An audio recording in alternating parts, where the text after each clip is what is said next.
Wapendwa, tumekuwa na mafundisho mbalimbali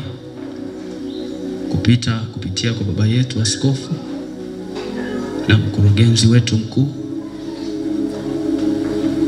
Kipindi hiki naomba nikuletee pia ujumbe kutoka kwa Bwana. Naamini utakuwa baraka kwangu na kwako. Andaa tu moyo wako kusikia.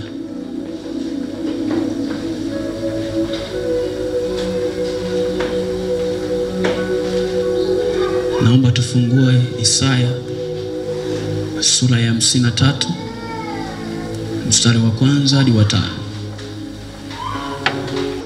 Biblia inasema, ni nani aliyesadiki habari tuliyoileta? Ni nani aliyesadiki habari tuliyoileta?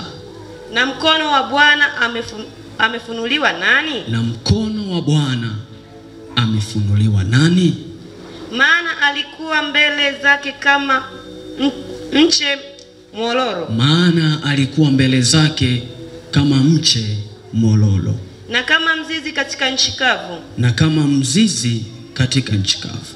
Yeye hana umbo wala uzuri.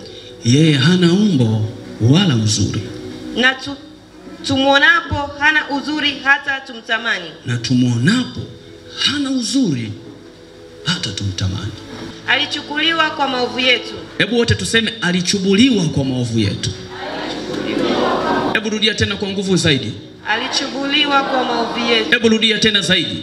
Alichubuliwa kwa maovu yetu. Hebu ongeza nguvu zaidi. Alichubuliwa kwa maovu yetu.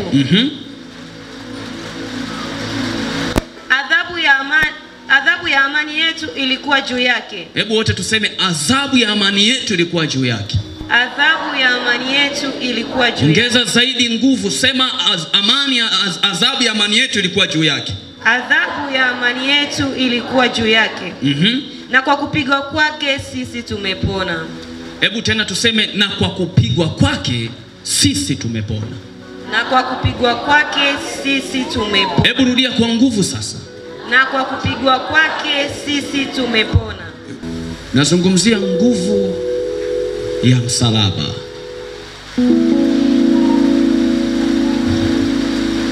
Matokeo ya dunia ilivyo leo,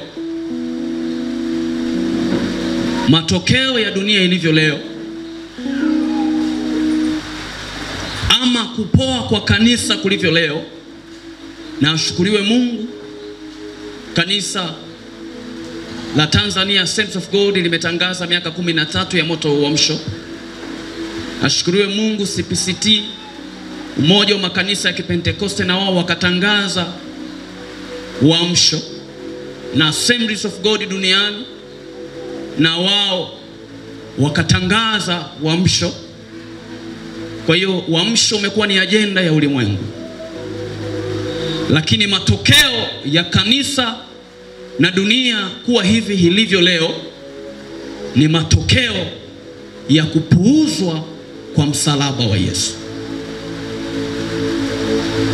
Ni matokeo ya kupuuzwa, kudharauliwa kwa msalaba wa Yesu.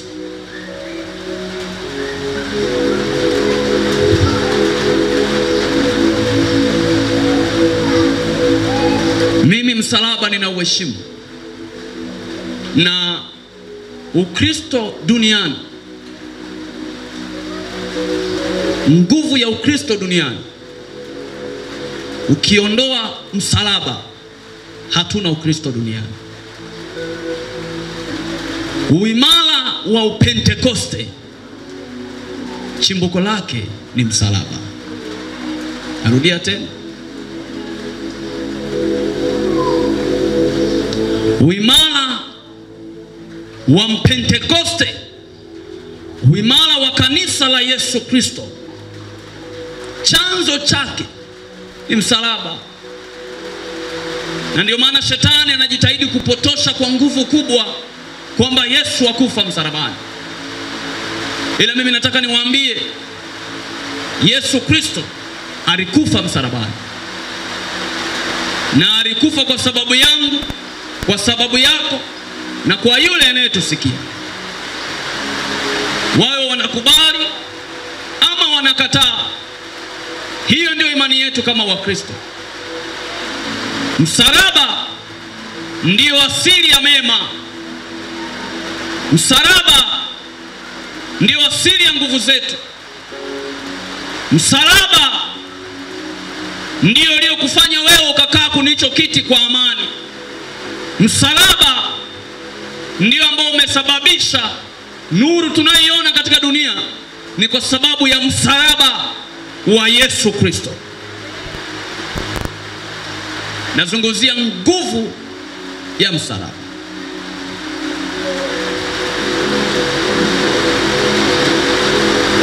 Mimi na uheshimu sana msalaba, na iheshimu sana kazi ya msalaba, na nitakuwa na kipengele kimoja tu cha matokeo ya msalaba. Nakupa somo nguvu ya msalaba, alafu na kipengele kimoja tu matokeo ya msalaba.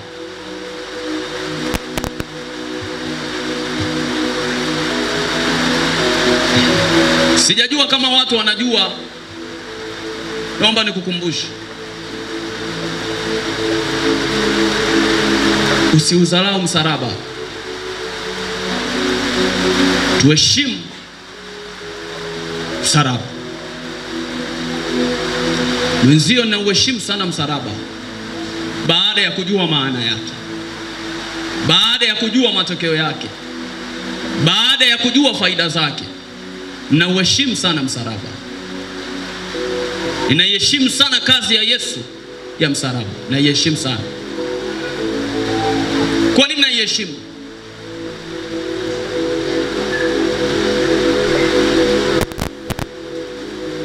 Watu wa Mwanza, mimi nimezaliwa Mwanza,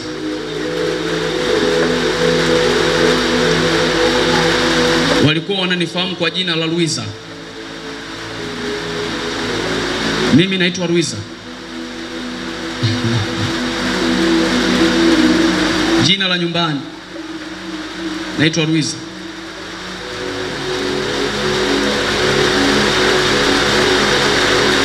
Huyu Luiza huyu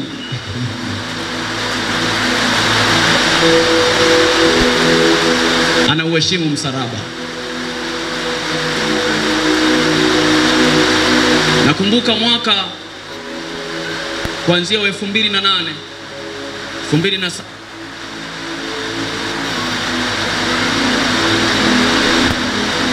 tabia zangu zilibadilika. Sikuwa hivyo, ila nijikuta tabia zangu zimebadilika. Nilijikuta nimekuwa mwizi. Mwizi kabisa. Nakumbuka ule mtaa niliokuwa nakaa, walikuwa wananiogopa sana.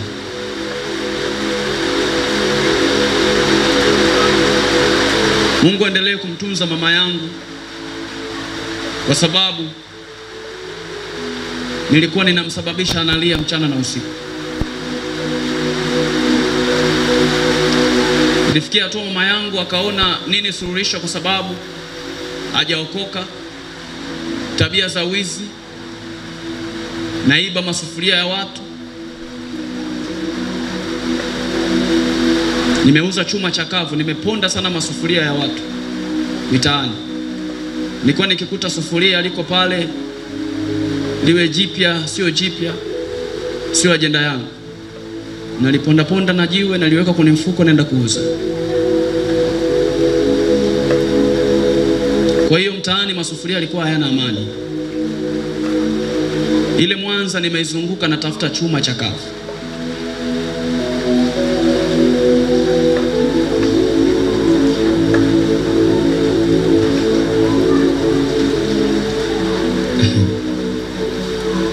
Sasa mama yangu alikuwa ananiambia, nilikuwa nikisikia yowe la mwizi anasema hofu inatanda ndani ya moyo wake. Anasema pengine wanaopigwa ni mwanangu. Unajua wazazi, mnaelewa ninachosema juu ya mama na mtoto. Unajua ukweli ni kwamba hata mtoto haharibiki vipi, watu watasema vibaya, lakini kwa mama, kwa wazazi ni tofauti. Moyo unauma. Ikabidi nipelekwe kwa waganga wa kienyeji. Pengine nimerogwa, lakini huwezi amini, ni kama ndio kasi iliongezeka. Nilikuwa na master key kila nyumba naingia.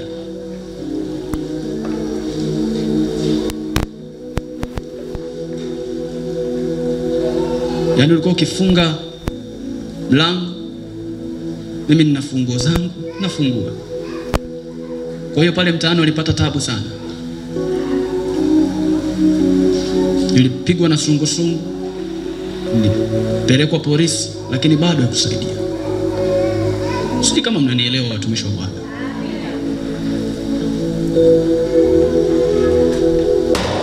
Jana alizungumza mkurugenzi, wangapi wana kitabu? Una kitabu chochote cha kwako? Hebu shika kitabu chako. Shika kitabu chako ulicho nacho. Kama una kitabu na daftari, shika tu chochote ulicho nacho, kishika. Shakishika. Nini nataka nikwambie? Kila mmoja duniani ana kitabu chake. Kila mmoja duniani ana kitabu chake. Sasa nimefungua ukurasa wa kitabu changu. Najua na wewe una kurasa za kitabu chako. Siku ikifika na wewe ukapata neema kama ambao mimi nimeipata leo, kwa sababu ni neema, tutasikia hadithi nzuri ya kitabu changu. Si mnaniruhusu niseme hadithi ya kitabu changu? Kwa sababu hata jana tulisikia hadithi ya kitabu cha mkurugenzi mkuu. Nakumbuka nilikuwa natafuta chuma, shule ikawa shida. Nilikuwa nikitoka asubuhi, mama anaenda kazini, anajua nimeenda shuleni, natoka na nguo za nyumbani, nimevaa za shule. Kuni begi langu nimeweka nguo za nyumbani. Ninaenda mtaani, Mwanza nimelima, natafuta sehemu, navua zile nguo za shule, ninavaa nguo za uraiani, ninaenda kutafuta chuma. Ikifika muda wa shuleni wanafunzi kutoka, nimeshajua. Nafika pale nilipokuwa nimetunza vitu vyangu, nimeshapata kahela, ninaingia mtaani. Nakumbuka CCM Kirumba.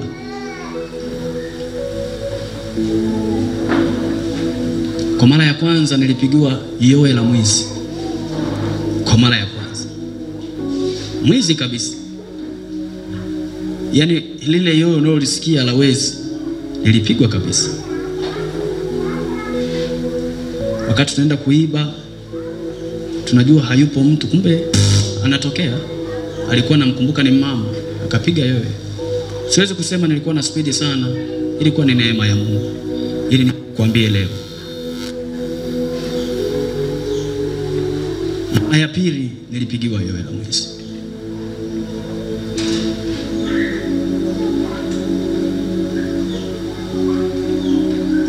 Kwa hiyo likitaja jina la Luiza, watu wa Mwanza wanapata shida. Lakini ashukuriwe Mungu, leo naitwa Frankie. Jamani, jina la Bwana libarikiwe sana. Mungu ametutoa mbali. Kwa nini nazungumza haya? Itakuleta kunisoma hata usijali. Nazungumzia nini jamani?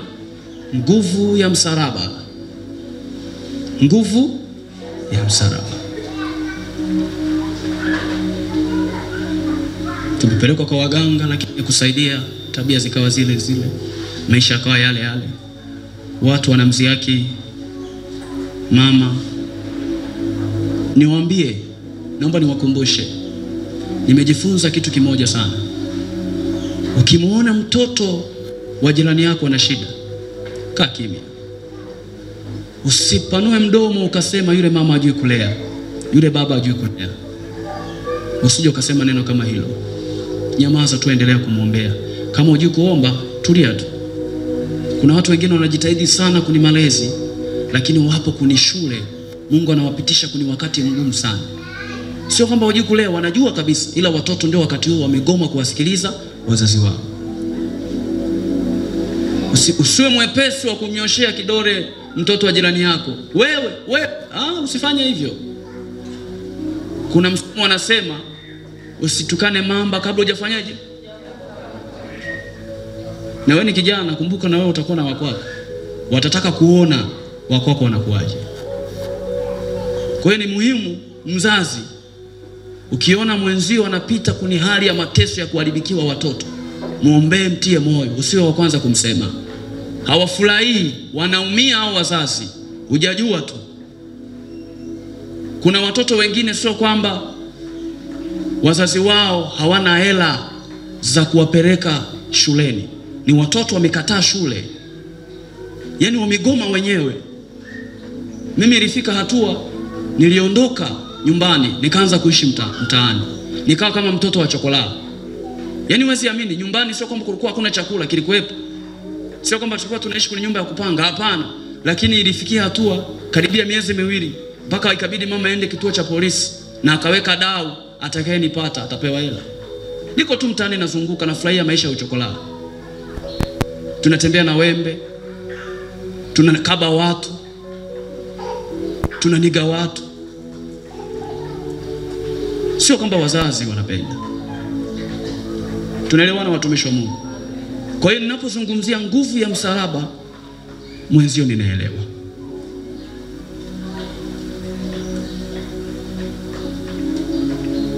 Siku moja nilipokelewe,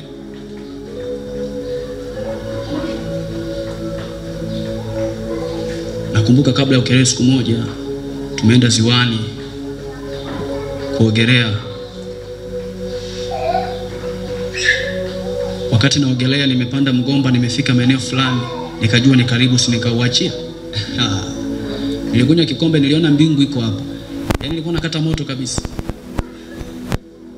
Sikujua kwamba Mungu alikuwa anaiandaa tu hiyo siku. Nije nikwambie ili hadithi ya kitabu changu endelee kuwa nzuri zaidi. Nazungumzia nini jamani? Nguvu ya msalaba. Hebu sema tena, nguvu ya msalaba.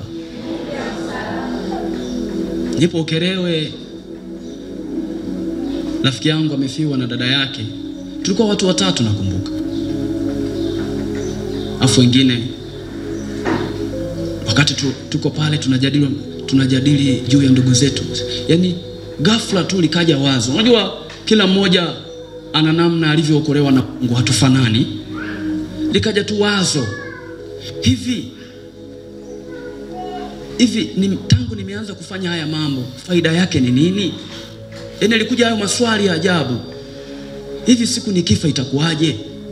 Unajua siku hiyo ndio ilikuwa chanzo cha mimi kusema kuanzia Jumapili nenda kanisani. Watu hawakuelewa. Kuna watu walitukatia tamaa, walisema huyo mtu siku zake zinahesabika. Huyo mtu siku zake za kuishi duniani zinahesabika. Alizungumza baba hapa sehemu ya malezi kwamba aliyeshindwa na mamaye ufunzwa na nani? Na ulimwengu. Wenzenu tulikuwa tumeachiwa ulimwengu tufundishe. Hawakujua kwamba kuna nguvu ya msalaba. Kuna nguvu ya nini? Ya msalaba. Ikawa chanzo changu cha kuokoka. Nikampa Yesu maisha.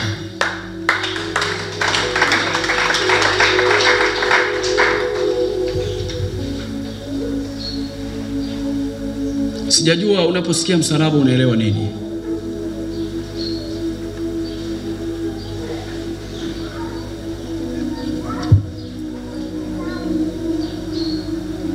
Wakati Yesu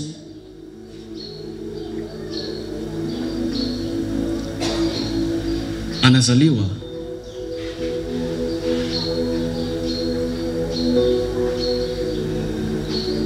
alizaliwa kwa ajili yako. Aliacha mbingu kwa ajili yako. Aliangalia uhusiano, akaona wanangu wanapotea, wanangu wanateseka, wanangu wanahangaika, ngoja niende. Shetani alipoona mwanadamu ameumbwa kwa sura na mfano wa Mungu, hilo jambo lilimvuruga shetani. Shetani akaamua kufanya mpango wa kuharibu ushirika kati ya mwanadamu na Mungu. Akafanya uharibifu mkubwa. Dhambi ikaingia. Shetani akashikilia kombe, akaona amefanyaje jamani? Ameweza. Shetani akaona ameweza. Hakujua lile lilifanya halikumshtua Mungu. Sikiza niwaambie, Mungu hakushtuka wakati Adamu anakula tunda. Unafikiri Mungu alishtuka? Kuna watu wanasema hivi, Mungu alikuwa wapi wakati Adamu anakula tunda? Kwa nini Mungu hakumzuia? Sikiza nikwambie, Mungu hashtushwi na jambo lolote. Yeye ni Mungu. Anamwambia shetani, tulia, wewe danganya watu wangu tu, mimi nipo kazini. Dhambi zikaingia. Shetani akaona amewini. Sura ya 3 mstari wa 13. Matokeo ya msalaba. Anaweza kapata maiki wewe? Ehe. Kristo alitukomboa katika laana ya torati. Kwa kuwa alifanywa laana kwa ajili yetu. Maana imeandikwa, amelaaniwa kila mtu aangikwae juu ya mti. Barikiwe sana. Kristo, jambo la kwanza, alituondoa kwenye laana. Alituondoa kwenye nini? Laana.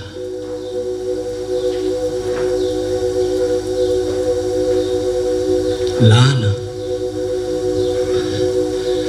Tulipokuwa ndani ya laana, yeye hakufurahi tuendelee kudumu katika laana. Alikufa kwa ajili yetu ili atuondoe kwenye laana. Wewe ulio ndani ya Yesu hujalaaniwa, na hakuna wa kukulaani. Hakuna anayeweza kukulaani. Hayupo. Hayupo. Usitishwe eti umelaaniwa. Haujalaaniwa. Wewe uliye ndani ya Yesu. Yesu Kristo kwa kufa kwake pale msalabani alitukomboa katika laana. Hatujalaaniwa sisi. Mwambie mwenzio, wewe hauna laana. Mwambie Yesu alichukua laana kwa ajili yako. Hatuna laana za vizazi. Hatuna laana sijui ya nani kalaaniwa. Haipo hiyo. Nakumbuka ilikuwa mwaka 2002 kama sikosei. Nilikujaga kuelewa kwa nini nilikuwa mwizi. Nilikuja kuelewa. Kumbe ilikuwa kwa bahati mbaya. Wakati babu yangu kizababa anaumwa, nakumbuka tukwendaga kumsalimia. Sasa siku niliyoenda, mzee alikasirika. Akasema, mlikuwa wapi wakati wote? Mimi naumwa, mnakuja leo? Nakumbuka, ndio nilikumbuka. Alisema, wewe utakuwa mwizi. Yule mzee alisema hivyo. Baada ya kuokoka ndio nilikuja kugundua. Alitamkia yule mzee, utakuwa mwizi, baada ya kutokwenda kumuona wakati anaumwa. Lakini nampenda Yesu. Haijalishi niliambiwa nimelaaniwa, lakini huyu Yesu ametuondoa katika laana. Ametuondoa katika mikosi. Akabeba laana zote. Tu safi mbele za Bwana. Nasema uko safi mbele za Bwana. Uko safi mbele za Bwana. Asije nabii yoyote. Sasa hivi kuna manabii wanasema tumelaaniwa. Mwambie wewe nabii muhuni. Mwambie wewe nabii muhuni, mimi sijalaaniwa.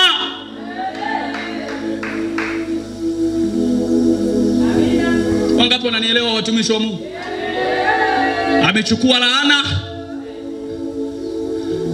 Jambo la kwanza, alituondoa kwenye laana. Jambo la pili, funguo wa Kolosai sura ya 1 mstari wa 13 hadi 14.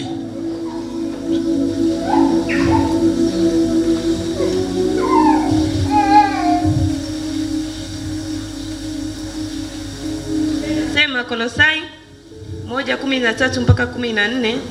Naye alituokoa katika nguvu za giza. Naye alituokoa katika nguvu za giza. Akatuhamisha na kutuingiza katika ufalme wa mwana. Akatuhamisha.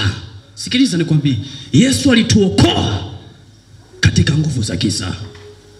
Akatuhamisha. Hebu njoo Yohana na wewe hapa. Pandeni hapa njoo.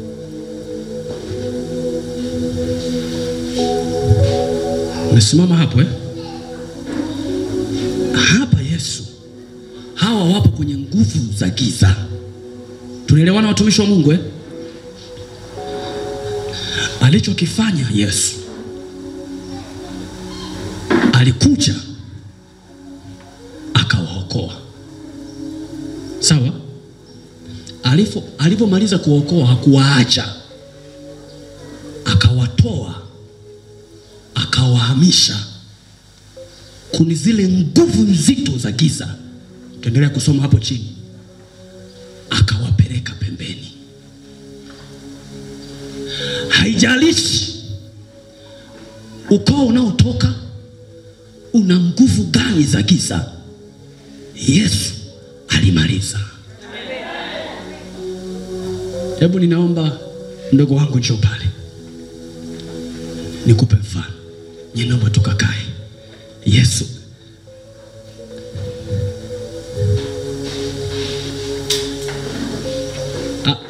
wewe kamanda pale hivi njoo. Yule pale mdogo yule. Haka kwa kijana hako.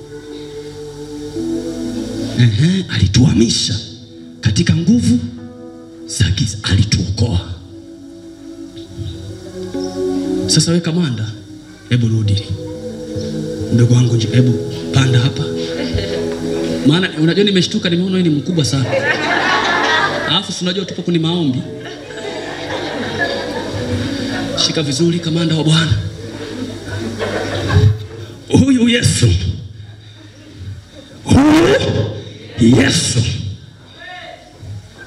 Yani alikuja akatuchukua. Yani alipotuona tuko ndani ya nguvu za giza, shetani ametuweza. Tunateswa na mapepo, tunateswa na washerati, tunateswa. Wachawi wakija wanatuangia, wanaturoga, wanatufanya wanavyotaka, wanatuchukua, wanaenda kuturimisha.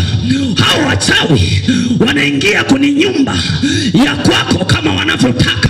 Mtu akiamua kukutoa kafara na kutoa. Yesu akasema hawa watu wameumbwa kwa sura na kwa mfano wangu. Haiwezekani wakaishi duniani kwa manyanyaso, haiwezekani wakaishi duniani kwa matatizo, wakati mimi Mungu wao nipo. Ninashuka kuwakomboa, ninashuka kuwachukua kwenye hizo nguvu za giza. Shetani alikuwa anatupepeta kama ngano, lakini Yesu akasema shetani, ama zangu ama zako. Shetani akasema ama zangu ama zako. Nakuja kuwachukua wanangu, nakuja kuwachukua. Niwatae kwenye hizo nguvu za giza. Yesu akaingia mwanaume kwenye ukoo wako. Ndio maana ukapatikana wewe unayemwamini Yesu. Akakuchukua, alivyokuchukua akatembea na kuhamisha. Popote unapokwenda anaenda na wewe. Raba sakataya. Huyu Yesu akatubeba. Popote alipo Yesu akatubeba. Wanapotaka kutuangia, wanapotaka kuturoga, wanakutana na Yesu. Maana Yesu ametubeba, ametuhamisha. Wakitaka kuturoga, hebu njoo kamanda wawili. Hebu mfanye kama ni wachawi. Hebu mjifanye kama ni wachawi. Mnampiga huyu kombora. Hebu mjifanye mnampiga kombora. Mnakutana na moto. Maana walio ndani ya Kristo Yesu wamekombolewa chini ya nguvu za giza. Rama sakataya kwa jina la Yesu. Na ndio maana ukimvaa Yesu, hakuna hakuna mchawi atakayekuja mbele yako, hakuna matambiko, hakuna nguvu zozote za giza, maana tumehamishwa na Yesu. Tumehamishwa na Yesu. Yesu akasema haiwezekani watoto wangu wateseke, mimi nipo, nimekalia kiti cha enzi. Biblia inaniambia katika Wafilipi, yeye alikuwa yunamna wa Mungu, lakini hakuona kuwa sawa na Mungu ni kitu cha kushikamana nacho. Akaamua kuacha enzi yake na mamlaka yake, akashuka kutukomboa. Nataka nikwambie, hawezi kupigwa, huwezi kupigwa. Hakuna wa kukujaribu wewe, wewe hujaribiwi. Watapigwa wengine, ila sio sisi. Tulio ndani ya Yesu. Yesu ametubeba, Yesu ametubeba. Popote tulipo, popote tulipo, popote Yesu alipo, sisi tupo hapo. Aya. Na ndio maana kuna mtu alitoa ushuhuda akasema, Yesu nimechoka, mbona naona nyayo za miguu yangu. Aliona maono, anatembea baharini, anaona hatua ziko za kwake peke yake. Anamlilia Mungu, anasema, Mungu, mbona umeniacha? Ninaona utembei na mimi, maana hizi hatua ni za kwangu, wewe haupo. Biblia inaniambia yule anasema, Mungu akamwambia, wewe hautembei, hizo hatua unazoziona ni za kwangu, mimi ndio niliyekubeba. Ulikuwa umechoka, hizo hatua ni zangu. Rapa kataya. Nampenda Yesu. Na ndio maana waliimba, Yesu juu ya mlima uliwekwa mti uliozalauliwa, msalaba huu na upenda sana, mki wa uzala na upenda salaba huu.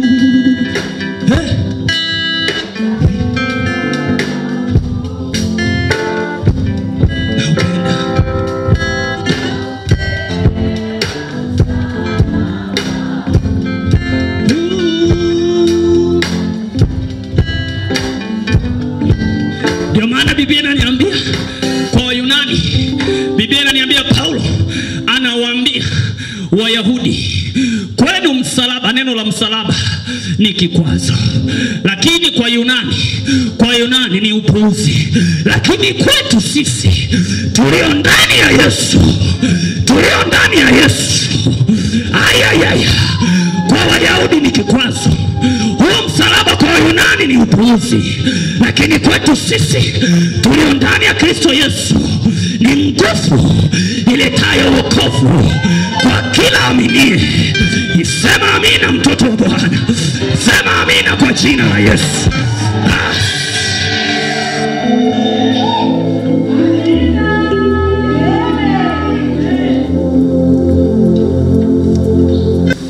Hebu simama tena hapa, niwape mfano. Njoo hapo kamanda. Tulivyokuwa mwanzo, angalia tulivyokuwa mwanzo. Angalia kule. Funika macho, mtu wa Mungu. Funika macho. Sasa hebu tembea. Nenda paka kule, usifunue macho, nenda paka kule juu. Nenda kabisa. Usiangalie kamanda, nenda tu. Nenda tu, mtu wa Mungu. Hayo ndio alikuwa maisha yetu na Mungu. Haya hapo sasa. Yaani hayo kabla ya Yesu kufa, hayo ndio alikuwa maisha. Tunampapasa Mungu. Tunaenda kwa kujikwaa, tunaenda kwa kujigonga. Kabla Yesu hajafa pale msalabani, tulikuwa gizani kabisa, hatuijui njia ya kwenda uzimani. Kamanda, angalia tu, maana utapotea huko nako kwenda.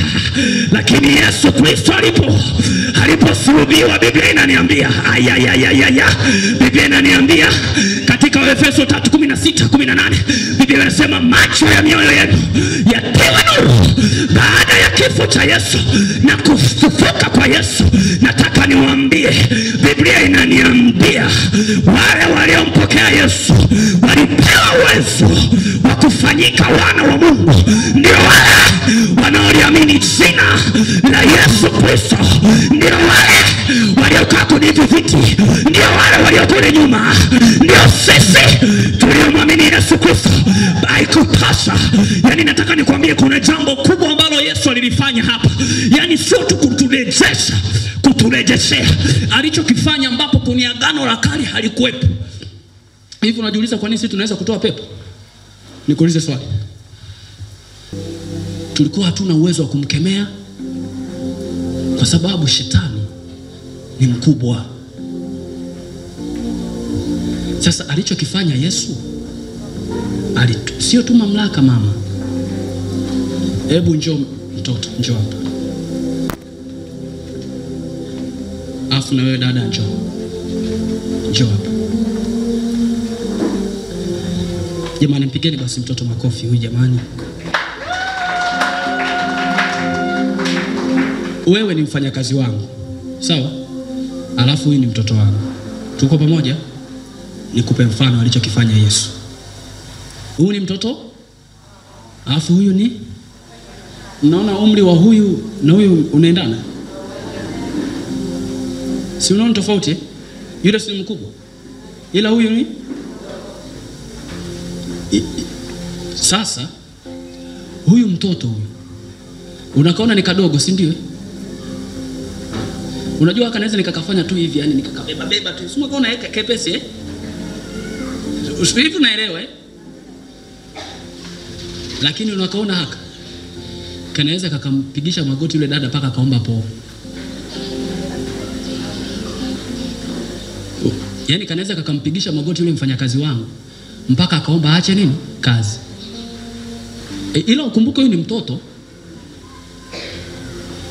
Sasa kinachosababisha yule amheshimu huyu ni nini? Mtoto wa nani? Kwa hiyo kinachosababisha shetani atuogope sisi. Wewe unaelewa? Mimi nampenda. Yaani usisahau ni nguvu ya nini? Yaani kinachosababisha shetani yani natamani nikwambie yani natamani ungekuwa shetani. Yani natamani si ndio yani natamani shetani akatize mitaa hii. Unaelewa ili aje kutane na watoto wa boss. Kwa hiyo Yesu akutuokoa tu akatuacha. Aliamua kutufanya. Na Biblia inaendelea kuniambia katika waraka wa Yohana, sisi tumezaliwa si kwa damu na nyama, bali kwa Roho. Tunaelewana watumishi wa Mungu Kwa hiyo tunafanyika watoto wa Mungu. Kwa hiyo shetani hata aje namna gani hana cha kutufanya. Naomba nikuondoe hofu. Alafu sasa hivi kuna wa Pentecost, hebu naomba tubadilike basi. Wa Pentecost tumejaa na hofu mno. Yaani unajua kuna watu wanaomba usiku ili kwa sababu wanaogopa kukabwa. Yaani wengi tunaomba usiku eti maombi ya kulala kwa sababu tunaogopa kuvamiwa na nini? Na wachawi. Sikiza nikwambie. Yaani kwa nafasi yako aliyoifanya Yesu. Yaani ile position Yesu aliyokuweka. Uhitaji kuhangaika na mchawi. Nakwambia. Yaani kama shetani aliyekuwa mkuu kule kwa malaika ana cha kunifanya, mchawi anawezaje? Hivi sijui naeleweka? Yaani nataka upokee ujasiri kwa jina la Bwana. Yaani wakati mwingine mimi huwa siombi eti naomba navunja nguvu za giza na lala sijui Mungu nilinde wachawi wasije. Wachawi hawawezi kuja, najua. Wanapitia mlango gani? Yaani ukiona wachawi kwako wanaingia na kutoka, hauko salama. Lakini kama uko salama, mtu wa Bwana, ayayaya, nampenda. Muulize mke wangu, kuna siku moja tulikuwa tuna binti, na niwaambie siri. Nilijifunza sana. Nyie mnaokaa na wadada wa kazi, nyie mnaotafuta mabinti wa kuwasaidia kazi, mwe makini. Kama hauna nguvu za Mungu unaweza ukaisha hivi hivi. Tulikuwa tuna binti ni mchawi. Ni mchawi kabisa. Yule pale mke wangu muulize. Yaani mchawi kabisa. Yaani nakwambia mchawi. Unaelewa? Sasa siku moja tunafanya ibada. Ndio mara kwanza tunaanza kuomba. Tunafanya ibada pale nyumbani. Wakati tunaimba tunaomba, tukashangaa na anguka. Tulipoanza kukemea ndio hali ile ikaanza kubadilika. Ilipobadilika baadaye ndio anakuja kutuambia sasa. Anakuja kutuambia hivi. Yaani kuna babu yake. Yeye ni mtu wa huko mikoa ya Kagera. Kuna babu yake. Yaani huwa anakuja. Yaani kuna wakati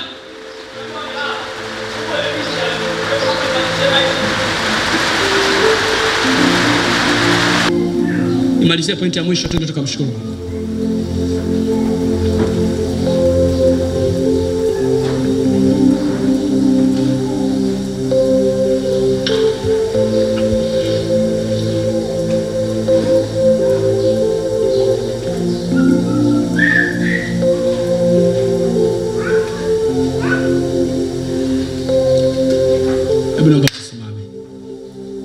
Naomba tusimame.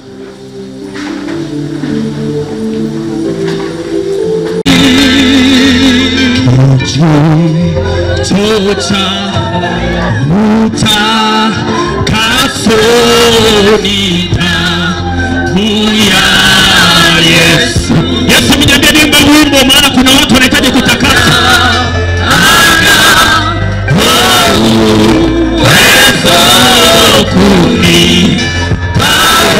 Yesu mniambia kuna watu wanahitaji kijito cha utakaso. Kijito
una miaka mingi ya wokovu, lakini ukiangalia hatua yako haikufurahishi.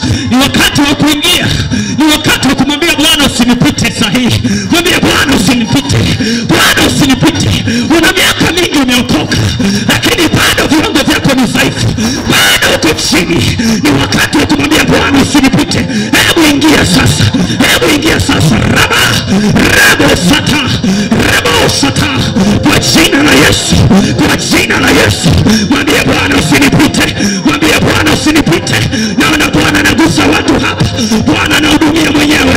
Ayayayayayaya, rabo sata kata, rabo sesa. Yesu anagusa watu wake, Yesu anagusa watu wake, Yesu anagusa watu wake,